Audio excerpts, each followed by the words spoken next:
হ্যাঁ বাবা বলো। হ্যাঁ বাবু, কেমন আছিস? এই তো বাবা ভালো, তুমি ভালো আছো? শরীর ভালো, তবে তোকে খুব মনে পড়ছে। ঈদে কি বাড়ি আসবি না? বাড়ি আসবো কিনা বলতে পারছি না বাবা। আমার অ্যাকাউন্টে টাকা পাঠিয়ে দিয়েছি বাবা, আমার প্রমোশন হয়েছে, স্যালারিও বেড়েছে পুরো 1 লাখ। আলহামদুলিল্লাহ।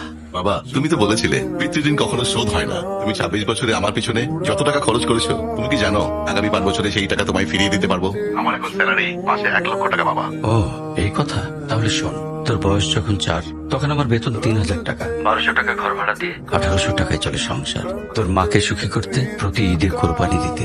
তোকে যেবার প্রথম স্কুলে ভর্তি করালাম সেবারই প্রথম আমরা আমাদের কোরবানি দিতে পারিনি। তুই যখন ভার্সিটিতে উঠলি আমাদের অবস্থা তখন মোটামুটি ভালো, কিন্তু খুব কষ্ট হয়ে গিয়েছিল যখন আমার ট্রান্সফার হয়। রোজ রোজ বাসে চড়ে, পায়ে হেঁটে, ঘামে ভিজে খুব দুর্বিষহ লাগছিল। একদিন শোরুম থেকে একটা বাইক দেখে আসলাম। সে রাতে আমি স্বপ্নেও দেখেছিলাম আমি বাইকে চড়ে অফিসে যাচ্ছি, কিন্তু পরের দিন তুই বায়না ধরলি জার্নি করতে তোর কষ্ট হয়। আমি বাইকটা তোকে কিনে দিয়েছিলাম। তুই এখন লাখ টাকা বেতন পাচ্ছিস, কিন্তু মনে করে দেখ, আমার সামান্য মাইনে দিয়ে ব্র্যান্ড নিউ মোবাইলে হেডফোন কানে লাগিয়ে সারা রাত গান শুনেছিস, পিকনিক করেছিস। তোর প্রতিটা দিন ছিল স্বপ্নের মতন।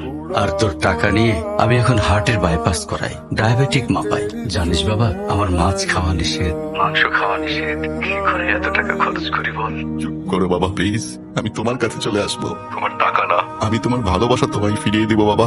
বোকা ছেলে, বাবাদের ভালোবাসা কখনো ফিরিয়ে দেওয়া যায় না। তোকে একটা প্রশ্ন করি বাবা, ধর তুই, আমি আর তোর খোকা তিনজন এক নৌকায় বসে আছি। হঠাৎ নৌকাটা ডুবতে শুরু করলো। যে কোনো একজনকে তুই বাঁচাতে পারবি, কাকে বাঁচাবি?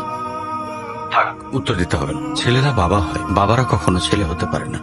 পৃথিবীতে সবচেয়ে ভারী জিনিস কি জানিস? পিতার কাঁধে পুত্রের লাশ। আমি শুধু জায়নামাজে বসে একটা জিনিস চাই, আমার কবরের ঘরটাই যেন আমি আমার ছেলের কাঁধে চলে যাই। তাহলেই তুই একটা ঋণ শোধ করতে পারবি, তোকে কোলে নেওয়ার ঋণ।